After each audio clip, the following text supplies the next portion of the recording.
Fala galera, professor Reis aqui, tudo bem com vocês? Vamos fazer a resolução da prova do ano de 2022 da ESA Saúde. Então, se você conhece algum amigo que estuda com você, que papira, que vai fazer a prova desse ano de 2023, clique em curtir, compartilhe esse vídeo para ele. Não se esqueça de se inscrever, dar aquela ajudinha no canal, tá? Porque você clicando em inscrever, você recebe aí todos os vídeos do nosso canal, tá? Vamos lá, galera. Vamos fazer primeiramente aqui uma análise da prova. É isso mesmo, vamos analisar para que você entenda a prova da ESA. Aqui está um gráfico. O que diz esse gráfico? Que caiu na sua prova, das 12 questões, 16,7% foi de saúde pública e fundamentos da enfermagem, 83,3%. Foi o que predominou na prova. Não caiu nada de odontologia, não caiu nada de materno-infantil, não caiu nada de PNI, isso mesmo, Programa Nacional de Imunização Saúde Pública, caiu nada. Médico-cirúrgica também não caiu nada e psiquiatria e saúde mental, nada, nada, nada. O que caiu então? Vamos lá. Caiu fundamentos da enfermagem e saúde pública. Galera, fundamentos, Idelmina Lima, ano de 2009, referência antiga. Saúde pública, guia de vigilância epidemiológica. PNI, galera, PNI não caiu, mas é uma PNI mais antigo, de 2014. Tá? A ESA ainda traz essa referência. Médico-cirúrgica, Brunner, 12ª edição, então um pouquinho antigo ainda. Então preste atenção na prova. A ESA gosta de suporte básico de vida. Tá? 2022 foi o que dominou. Tá? Então mudou muito dos anos anteriores para 2022. Esse ano pode mudar? Pode, mas a ESA gosta de suporte básico de vida por quê? Porque na qualificação é o que vai cair no papiro, que você vai estudar muito, é atendimento pré-hospitalar. Porque a ESA quer te formar o quê? Sargento especialista em atendimento pré-hospitalar. Galera, você aí que está estudando para a prova da ESA, basta clicar no link que nós vamos deixar para você conhecer o curso que é completo, com tudo. Tudo que você quer de saúde precisa aprender, vai estar nesse link aí embaixo para você conhecer o curso que vai fazer realmente você aprovar na ESA Saúde. Vamos então fazer uma análise. Durante um exercício de campo, o militar foi picado por um animal e começou a apresentar reações como prurido intenso, vermelhidão no corpo, edemas e problemas respiratórios. No primeiro atendimento, notou-se que o quadro estava evoluindo para um choque anafilático e foram repassadas as informações para o médico, que solicitou a aplicação da medicação epinefrina por via subcutânea. Identifique qual a alternativa incorreta aos cuidados da administração por via subcutânea. Primeiro, você tem que entender o que é choque anafilático. Choque anafilático é uma vasodilatação sistêmica causada por uma reação alérgica grave. Então, o paciente vai ter uma vasodilatação sistêmica, ele vai ter como repercussão hemodinâmica, queda da pressão arterial, entre outros sintomas. Muita atenção, o choque anafilático ele acontece no segundo contato com o antígeno. O que é antígeno? Antígeno é o corpo estranho. Então, no primeiro contato com o antígeno, o sistema imunológico vai produzir anticorpo, tá? O anticorpo. No segundo contato, com o antígeno, com o corpo estranho, vai ter o contato de antígeno e anticorpo. Esse contato de antígeno-anticorpo gera o choque anafilático. Então você grave muito bem que no primeiro contato com o antígeno há produção do anticorpo. Então não há choque anafilático. No segundo contato, antígeno-anticorpo, há o choque anafilático, que é o estado de hipoperfusão sanguínea. Nesse caso, causado por vasodilatação sistêmica. Você tem que saber os cuidados da administração por via subcutânea. Vamos ler aqui com calma. Você deve conferir a prescrição com a medicação, higienizar as mãos, preparar a medicação, calçar as luvas, fazer asepsia do local, ser realizada a medicação, introduzir a agulha perpendicularmente seguindo o ângulo de 90 graus e não massagear. A alternativa aqui correta. Por que ela está correta? Ângulo de 90 graus, perpendicular. Perpendicular é isso aqui, forma um ângulo de 90 graus, ok? E o ângulo de 90 graus é na via subcutânea. Então a alternativa correta aqui. Vamos achar o que está errado na B. Na B, o que está errado? Ângulo de 15 graus e paralelamente à pele. Não deve formar um ângulo de 15 graus. Subcutânea é 90, não é 15. E também não é paralelo, porque o paralelo é isso aqui. Eu não introduzo a agulha paralelamente à pele. Não, é perpendicularmente, 90 graus. Então já vou eliminar a letra B. O que elimina a letra C aqui? Conferir a prescrição com a medicação, higienizar as mãos, preparar a medicação, calçar as luvas, introduzir a agulha em ângulo reto e aspiro o local. Posso aspirar? Posso, mas não faço compressão. Já elimino. Eu posso aspirar na subcutânea, só que eu não faço a compressão, eu faço a compressão na intramuscular. D, conferir a medicação com a prescrição, higienizar as mãos, preparar a medicação, calçar as luvas. Olha aqui, escolher a veia, garrotear é na medicação endovenosa. Pronto, já elimino. E, realize a asepsia das mãos e do local a ser realizada a medicação. Introduzir a agulha com bisel para baixo? Não é bisel para baixo. Com rapidez e firmeza, um ângulo de 45? E aí? Não é 45, é 90 graus. Então você tem que prestar muita atenção que o ano passado nós do Fórmula ganhamos o recurso, foi porque eles trouxeram o termo inadequado nessa questão. Asepsia, cadê aqui? Asepsia. Não fazemos asepsia antes da administração, seja endovenosa, intramuscular, subcutânea ou intradérmica. Sempre é feita antisepsia, porque a antisepsia fazemos na pele, a asepsia fazemos na bancada. Ok? Então preste atenção nos detalhes, porque a prova da ESA pega nos detalhes. Ok? Então a resposta para a gente aqui é a letra A. Vamos seguir. Em uma situação de combate, uma viatura militar acionou uma mina terrestre, fazendo com que um de seus tripulantes fosse arremessado para fora da viatura. Foi chamado o posto-socorro mais próximo ao local para atendimento ocorrido. No momento em que o militar acidentado relatou muita dor de cabeça. Vem aqui, olha aqui, relatou muita dor de cabeça. Ao realizar o exame físico, o militar notou o quê? Uma hemorragia nasal e perda de líquido céfalo-raquidiano pelos ouvidos. Então, tem que se atentar ao que está descrevendo aqui o enunciado. Ele está tendo o quê? Uma epistaxe, uma hemorragia nasal, e está ocorrendo a otorreia. O que é otorreia? É a saída de líquido céfalo-raquidiano por onde? Pelos ouvidos. Saída de líquor, isso mesmo, de líquor. Pode acontecer também o que não está descrevendo aqui, é uma informação a mais, você tem que saber para sua prova. A rinorreia. O que é a rinorreia? É a saída de líquor pelo nariz. Então sai aqui, ó, líquor pelo nariz, tá? Pode apresentar dois sinais que você tem que saber, que não está descrevendo aqui. Informação a mais para sua prova. O sinal de Batley, tá? E de Guaxinim. O que são esses dois sinais? Preste atenção aqui. Sinal de Batley é aquele sinal, tá, que o indivíduo apresenta um hematoma aqui atrás da orelha. Então você faz assim com a orelha, você vai ver que o indivíduo tem um hematoma atrás da orelha. Quando ele tem um hematoma ao redor dos olhos, que é o sinal de Guaxinim, hematoma aí ao redor dos olhos, esse indivíduo vai ter como indicação trauma de base de crânio. Então, apresentou rinorreia, otorreia, sinal de Batley, sinal de Guaxinim, todos são sinais indicativos de trauma de base de crânio. Então, trauma de base de crânio é o sinal grave de TCE. Então, você vai marcar aqui letra C.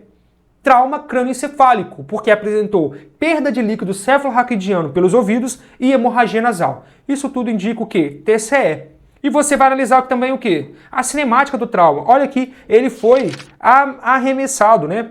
Olha aqui, cadê? Deixa eu ver aqui, ó. Foi arremessado para fora da viatura.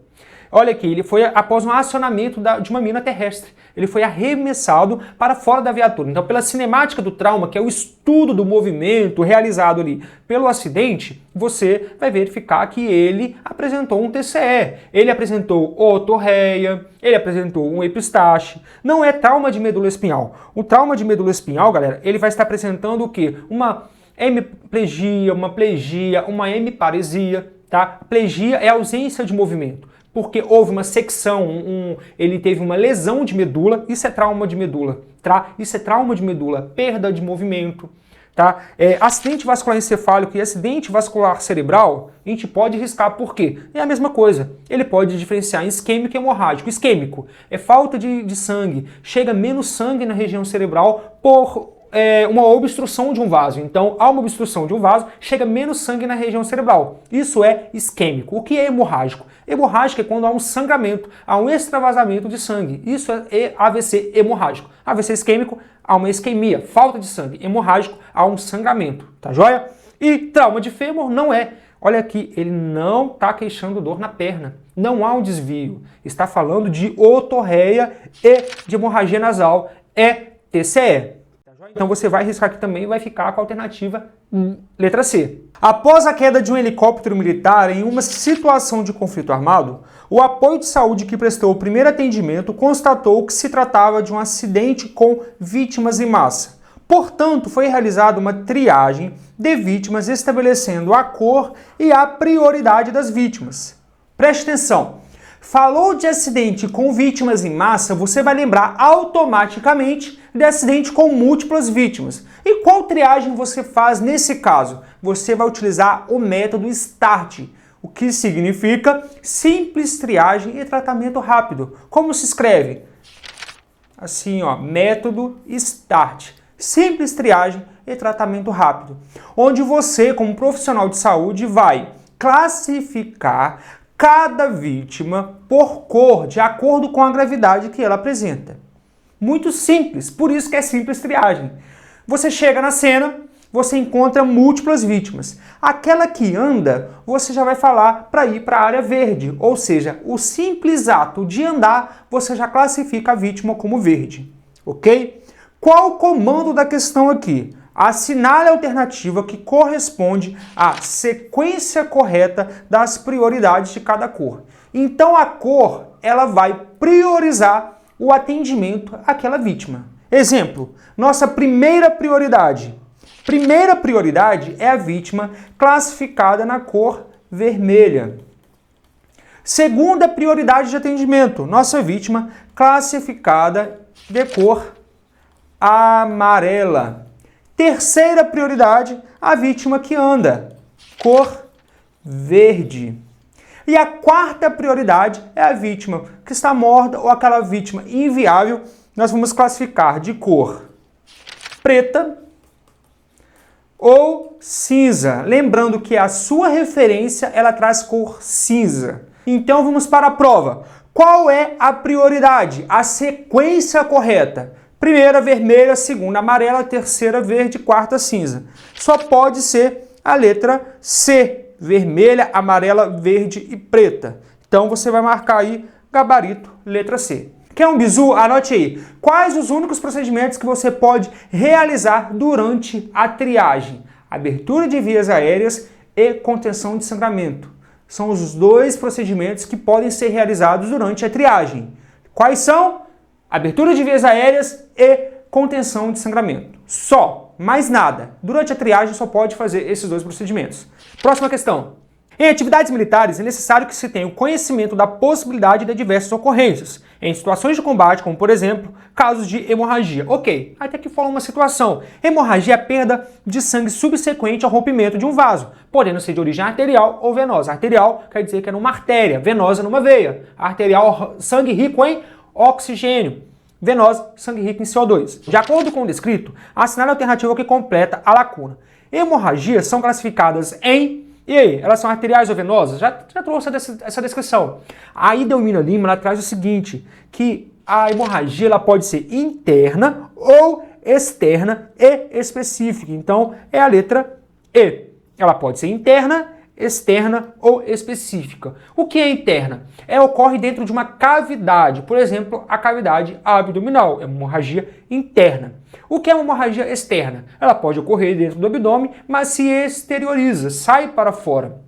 Isso é uma hemorragia externa. O que é uma hemorragia específica? É quando a gente descreve o local, hemorragia nasal, ou seja, uma hemorragia que acontece onde? No nariz. Hemorragia, um sangramento gastrointestinal, é uma hemorragia específica que acontece lá no sistema gastrointestinal, seja no estômago, por exemplo, ou rompimento de uma varize esofagiana no esôfago. Então, hemorragia específica. Então, a gente vai marcar letra E. Interna, já trouxe a descrição para você, externa e específica. Então se atente. Galera, preciso da ajuda de vocês, curte aí, compartilha, não esqueça de se inscrever e aí existe o link aí embaixo, tá? Para você que quer adquirir um curso completo, tá? Uma plataforma organizada, um curso com tudo o que você precisa, tanto para a ESA como para geral. Então preste atenção aí, tem um curso muito bom que é o Fórmula Enfermagem, que vai te ajudar do básico ao avançado, tá joia? Vamos lá, mais um exercício aí. Durante um exercício com tiros de metralhadora, olha, a ESA adora suporte básico de vida. Devido ao clima quente e seco, ocorreu a incidência de chamas, então a gente já vai saber que é caso de queimadura,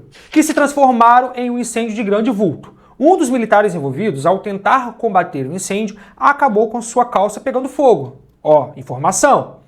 Vindo a queimar toda a sua perna direita. Então queimou a perna direita. De acordo com a regra dos 9, assinale a alternativa que corresponde à porcentagem de área queimada. Queimadura a gente pode classificar de acordo com a profundidade ou de acordo com a extensão. Profundidade, primeiro, segundo e terceiro grau. Extensão é a regra dos 9, é a porcentagem de área corpórea. A gente pode ter criança ou adulto. Aqui é um adulto. Mas vamos revisar? Vou desenhar dois bonequinhos aqui, ó. Eu sou excelente em desenho, você tá vendo, ó. Dois bonequinhos aqui lindos, ó. Esse aqui é o bonequinho adulto e esse aqui é a criança. Vamos lá, preste atenção. Adulto, cabeça, 9%. Cada membro superior, cada um 9%. Então você já sabe. Tronco, quando eu falo tronco, estou falando tórax e abdômen. Tronco anterior, 18%. Tronco posterior, que é a parte das costas, 18%. Região da genitália, 1%. Membros inferiores, 18%. Pronto. Aqui está o cálculo de área corpórea. Se você somar isso tudo, vai dar 100%. Vamos então para a criança. A criança, galera, é a única coisa que muda é a cabeça e o membro inferior. A cabeça dobra, então é 18. Membro inferior diminui, ou seja, 13,5. Acabou. O restante é igual ao adulto. Membros superiores, cada um 9%. Tronco anterior, 18. Tronco posterior, 18. E região da genitália, 1%. Pronto, agora você sabe calcular. Esse guerreiro aqui, ele queimou o quê? A perna direita. Se ele queimou a perna direita, 18%. A alternativa A. Tranquilo? Então preste atenção. Você tem que saber a regra dos 9 para a prova da ESA? Com certeza, tem que estar na ponta da língua. Tá joia? Então muita atenção e sempre grife aí o que foi importante, tá? Para você não vacilar, não deixar uma questão dessa muito tranquila. Olha aqui, mais uma questão para você. As parasitoses intestinais, a gente está falando de parasitoses intestinais, eumintises, protozooses, conforme as doenças aí mais comuns no globo terrestre. Então por isso que a gente precisa de saneamento básico, tá? Para evitar essas doenças aí, essas eumintises. Ok, vamos lá. No que diz respeito aos cuidados profiláticos, estou falando de profiláticos, profilaxia, prevenção. A essas doenças, assinale a alternativa incorreta. Então o aluno bisurado ele vai, ó, incorreta. A água para consumo deve ser clorada, fervida ou filtrada? E aí? A água para consumo deve ser clorada, fervida ou filtrada? Claro. Olha aqui, ó. Com certeza, filtrada, clorada, ou seja, ter cloro. Correto, não vou marcar. Em sítios e fazendas devem se evitar fontes de águas que possam estar contaminadas com excrementos de animais. E aí, correto? Corretíssimo. Excremento de animais, sim, faz parte da contaminação, tá, de doenças aí como a eumintises. Corretíssimo. Então não vou marcar. Lavar bem os alimentos antes de comê-los. Corretíssimo. Lavar, que eu tô falando, não é passar na água, não. É realmente lavar, por exemplo, aí, as verduras e legumes. Tem que lavar. Construir fossas próximos a fontes de águas para evitar a contaminação do solo. Se eu construo fossas próximas a fontes de água, eu vou evitar? Não. Eu vou contaminar o solo. Então, nossa alternativa correta aqui é a letra D. Comer carnes somente bem passadas. Sim, lembra da ateníase, a ateníase, né, que é o verme adulto dentro do intestino? A ateníase, ela acontece por comer carne, tá? Tanto de porco como de vaca. Porco, tênia, sólium. Boi, né, vaca. Se eu comer a carne de boi, posso ingerir o quê? Tênia saginata. Tênia sólium, porco, tênia saginata, vaca, boi, tá? Então não pode comer carne crua. Agora, no solo, tá? Pode aí ingerir um alimento contaminado, uma água contaminada e adquirir a cisticercose. Então tem que ter muito cuidado aí para contaminação, tá? Por cumprimentar alguém ali na mão, pode ter cocô e você põe a mão na boca. Pode acontecer? Pode, tá? E vai adquirir a cisticercose, tá? Que é onde vai ocorrer aí no cérebro, no olho, nos órgãos aí. Pode acontecer de ter o cisticerco no cérebro, que a gente chama de neurocisticercose, tá? Então comer carne somente meio passadas? Corretíssimo. A alternativa incorreta é a letra D. O que você tem que prestar muita atenção aqui? Que a ESA, ela trouxe erroneamente o gabarito. Só que nós do Fórmula Enfermagem entramos com recurso e conseguimos, tá? Então a alternativa incorreta aqui é a letra D. Próxima questão? Durante um teste físico, o militar sofreu uma queda da própria altura, bateu a cabeça e começou a ter crises epiléticas. Assinale a alternativa que correspondeu à sequência correta de preenchimento dos espaços abaixo, considerando V para as afirmações verdadeiras e F para as afirmações falsas, sobre os procedimentos de enfermagem que devem ser realizados nos casos de crises epiléticas. Você sabe que trauma pode gerar quadros de crise epilética? Pode. Então o paciente de trauma pode desenvolver um quadro de crise epilética. Normalmente o paciente pode ter ali de origem genética, né? Ele pode ter já o quadro de crises convulsivas mesmo e pode ter um quadro de convulsão também por trauma, que é no caso que ocorreu com esse combatente aqui. Ele teve uma queda da própria altura, ou seja, ele estava andando, caiu, bateu a cabeça, começou a ter crises epiléticas. Vamos lá, o que você deve fazer ou não fazer? O que você deve fazer, você vai colocar de V, o que não deve fazer, colocar de F. Proteger o paciente de curiosos? Verdadeiro. Com certeza. Curiosos só atrapalham. Tem um curioso? Afasta ele ou pede ele para chamar socorro, tá? Somente isso. Ajuda, se não ajudar, não atrapalhe. Deixar o paciente deitado, não impedindo sua movimentação psicomotora. Corretíssimo. Deixa o paciente deitado, não levanta ele, tá? E não impede a sua movimentação. Não vai conter o paciente. Não, deixe ele se movimentar. Você deve o proteger, tá? Protegê-lo, o paciente. Então, verdadeiro. Colocar o paciente em posição ventral de barriga para baixo. Não vou virar o paciente de barriga para baixo. Então, F. Segurar o paciente impedindo a sua movimentação. Acabei de falar, você não vai impedir a movimentação. Você vai fazer o quê? Você vai deixar ele se movimentar tranquilamente, só o proteger. Então aqui, falso. Por quê? Não impede a movimentação, não. Colocar o paciente em decúbito lateral? Verdadeiro. Por quê? Em decúbito lateral você protege a via aérea. Você deixa a via aérea pérvio porque o paciente está lateralizado e também ele vai expelir, porque ele pode apresentar cialorreia, pode retornar algum conteúdo gástrico e voltar para onde? Para o pulmão. Então ele lateralizado, esse líquido vai sair para fora, em vez de ir para o pulmão. Aí ele vai complicar, ocorrendo que é a pneumonia por broncoaspiração, tá? Então ele pode broncoaspirar. Então coloca ele de ladinho, deixa ali toda a baba, toda a cialorreia sair da boca dele, tá? Evitar que ocorram lesões com o paciente? Corretíssimo. Você tem que evitar que ocorram lesões, então você vai proteger. Então, vamos lá, vamos anotar a sequência correta. V, V, F, F, V, V.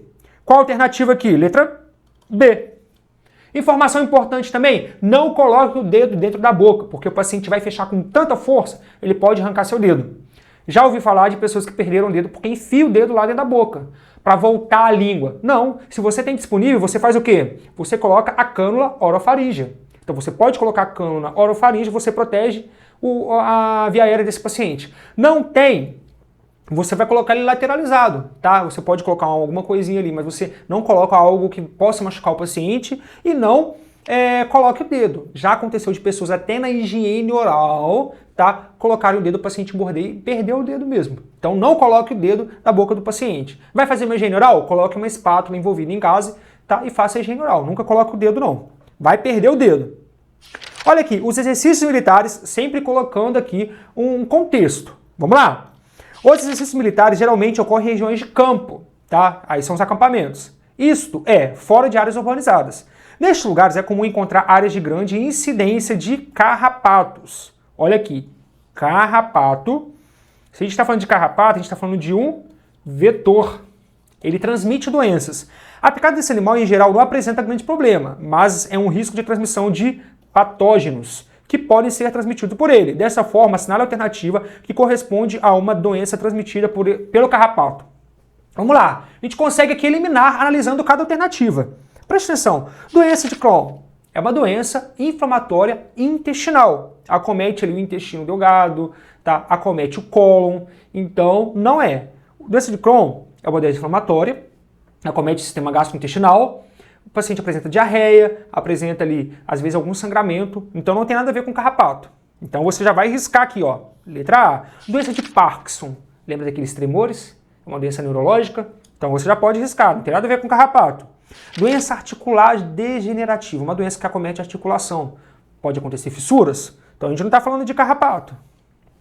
Doença de Alzheimer, é uma demência degenerativa, que atrapalha a cognição do paciente, demência, atrapalha a memória, então você vai riscar a letra D. Doença de Lyme é a única alternativa que sobra. A doença de Lyme, como a febre maculosa, é uma doença transmitida pelo carrapato. É a nossa alternativa aqui, ó. Letra E. Lembrando que a gente teve, né, surtos aí de febre maculosa em São Paulo. Infelizmente, aconteceu vítimas, tá? Ocorreu vítimas fatais, tá? Da febre maculosa. Lembrando que para ocorrer a febre maculosa, o carrapato ele tem que estar contaminado com a bactéria que causa a febre maculosa e esse carrapato precisa de um tempo de aderência à pele. Ou seja, ele precisa estar ali mais ou menos 4 horas aderido à pele ali da vítima, da pessoa, para que ele consiga transmitir o patógeno, ou seja, transmitir a bactéria para a pessoa, para o indivíduo. Tá? Então ele precisa ficar mais ou menos 4 aí, tem literatura que traz de 4 a 6 horas, tá? No mínimo 4 horas aí, para que ele possa transmitir o patógeno. E você deve fazer o quê? Chegou ali de uma área de campo, foi em alguma festa, toma um banho e olha ali, ó, axila, olha a região inguinal, porque carrapato gosta de ficar em áreas quentes, tá? Então faça uma investigação, toma um banho, dá uma olhada, levou seus filhos, primos aí, crianças, dá um banho e dá uma olhada em áreas quentes aí, porque se encontrar o carrapato, tire de imediato. E foi, a criança apresentou febre, mal-estar, apresentou alguns problemas, leve para o médico e relate que você esteve naquele local. Outra questão, os exercícios militares geralmente ocorrem em locais que possuem muitas árvores e galhos caídos pelo campo, o que contribui para o aparecimento de animais peçonhentos. Animais peçonhentos. Animais peçonhentos é diferente de animais venenosos, já caiu na prova da ESA. Peçonhento, ele tem um material inoculador da peçonha. Tá? Por exemplo, a cobra, ela tem ali um material. A abelha também tem ali um material inoculador. O sapo, ele não tem. Então, o sapo pelo contato e pela ingestão. Tá? Então, muita atenção.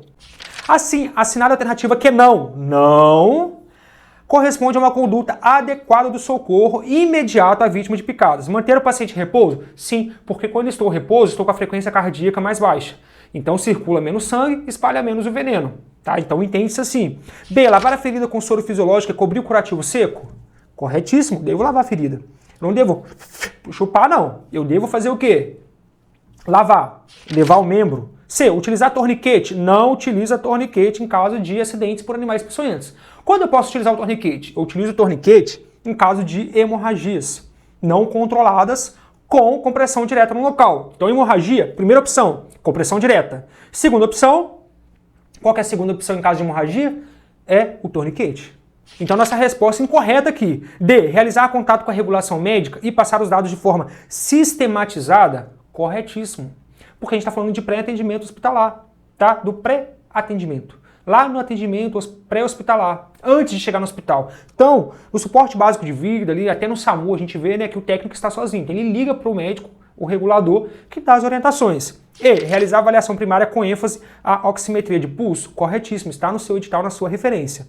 Tá? Então, a alternativa incorreta é a letra C. Realizar contato com a regulação, passar ali de forma sistematizada, de forma cronológica, de acordo ali com a cronologia do atendimento. Vamos para a próxima questão, me acompanhe na tela. Durante um atendimento, o médico prescreveu 1.500 ml de soro fisiológico para infundir em 10 horas. Dessa forma, é necessário fazer o cálculo de quantas gotas por minuto devem correr para cumprir as 10 horas. Assinale a alternativa que indica quantas gotas devem correr por minuto. Vamos lá, o primeiro passo aqui é você se atentar para as fórmulas. Você tem que saber as fórmulas, correto?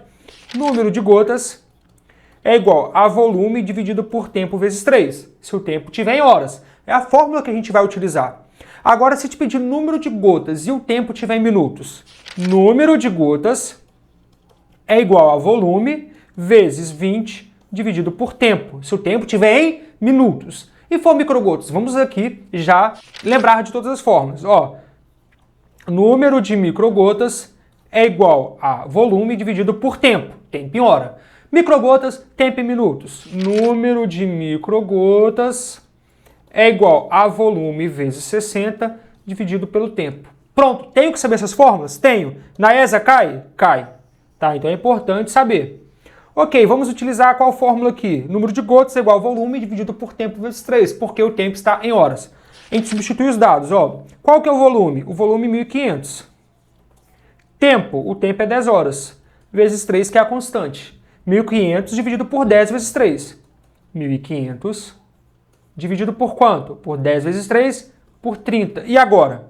Agora eu corto esse zero com esse. 150 dividido por 3 é igual a 50 gotas por minuto. É importante? Importantíssimo. É importante saber o cálculo de concentração, saber se eu tenho uma ampola de glicose 25%, quanto de glicose eu tenho nessa ampola, é corretíssimo. E como é que faz? Se é 25%, eu tenho 25 gramas a cada 100 ml. Depois eu vejo o volume dela. Se o volume for 10, em 10 ml eu tenho X. Ok? É isso que tem que fazer. Nossa resposta aqui é 50. Próxima questão. O soldado estava trabalhando na serralheria do quartel quando acabou passando a lâmina da serra no seu braço. Ao ser encaminhado para a enfermaria, foi realizado o exame físico, no qual se constatou uma hemorragia local. Após a limpeza do ferimento, o mesmo foi fechado com um curativo. Assinale a alternativa que indica o curativo utilizado nesse caso. Hemorragia, você vai utilizar o curativo compressivo, não tem outra alternativa. Hemorragia, curativo compressivo. O que significa isso? Você vai colocar uma compressa estéril, uma gaze, vai fazer a bandagem, passar a atadura com uma certa pressão, com uma certa força. Por isso que ele é compressivo, exerce uma força em cima do ferimento. Isso vai auxiliar na formação de coágulo, porque aquela pressão contém o sangramento. Curativo aberto, eu faço em feridas limpas, num pós-operatório. Eu faço só o toque com álcool a 70%. Curativo fechado é indicado numa ferida que está drenando exudato, pus, porque como está drenando líquido, você tem que fechar, você não pode deixar aberto. Muita atenção. Tem sangramento? Curativo compressivo, porque exerce força. Podemos ir para a próxima questão? Vamos lá. Assinale a alternativa correta quanto ao local de aplicação da injeção intramuscular demonstrado na figura. Galera, essa questão aqui deu muito trabalho para o pessoal, porque a impressão não estava muito boa, mas estava dando para ver a seringa e o local da aplicação. Galera, qual aplicação que eu faço uma cruz, né, na verdade? E eu vou dividir em quadrantes. Quadrante superior esquerda, quadrante superior direito, quadrante inferior esquerdo, quadrante inferior direito. Só que na verdade o esquerdo aqui a gente chama de externo, porque ele está para fora, tá? E o direito a gente pode chamar de interno, porque está mais próximo à região interna, a linha medial, que é a linha imaginária que nós temos aqui. Então, nós dividimos em quadrante superior externo, tá? E quadrante superior interno. São 4 quadrantes. A gente sempre administra no externo, por quê? Porque ele está longe do nervo ciático, que ele vem aqui, ó. Esse aqui em verde é o nervo ciático. Chega ali mais ou menos no cóccix, ali, ele se divide e vai para as pernas, tá? Então sempre é feito longe, tá? No externo, porque está longe do nervo ciático. E preste atenção, essa administração da foto é dorsoglúteo. E administra em qual local? Em qual músculo? Glúteo máximo. Galera, se fosse baixo lateral da coxa, estaria uma perna, uma coxa. Não é. Ok, vou até colocar aqui, ó, outra cor. Não é. Músculo deltoide. Deltoide é braço. Não tem um braço aqui. Não é. Você poderia ficar em ventroglúteo, glúteo é o mínimo e glúteo máximo. Nós temos quanto glúteo? Nós temos 3. O glúteo máximo, médio e mínimo. Essa administração aqui que você está vendo, a gente está administrando no glúteo máximo. Então, quando eu administro no glúteo mínimo, é ventroglúteo, que é lateral, lateralizado. Tá? Eu faço mais ou menos esse desenho aqui e administro mais ou menos nessa região aqui, tá? Pegando aqui na crista ilíaca, no ângulo de 70 a 90 graus. Ventroglútea, tá? E também não é ventroglútea. Ventroglútea pega o médio e o mínimo. Tá? Então, realmente aqui é a letra E, glúteo máximo. A ESA gosta de trazer imagens, tá? Então ela pode trazer alguma imagem aí no que ela está te pedindo. Injeção intramuscular demonstrada na figura, aplica-se no glúteo máximo, tá? Ventroglútea aplica no glúteo médio e mínimo. Tá bom, galera? Então aqui, galera, nós encerramos a nossa correção ESA Saúde 2022. nós vamos aí ter mais correções, então fique atento para você receber. Você tem que clicar em inscrever. Não esqueça que nós temos um curso aí completo, tá? Para você que não sabe nada, para você que está mediano ou está avançado, o curso é completo e vai te ajudar muito, tá? Do básico ao avançado. Basta clicar no link que nós vamos deixar aí. Não esqueça de comentar bastante, dê sugestões, coloque aí sugestão de vídeo que nós vamos fazer uma série completa, tá, da ESA do início até o final, até você se tornar terceiro sargento de carreira. Galera, espero que você tenha gostado.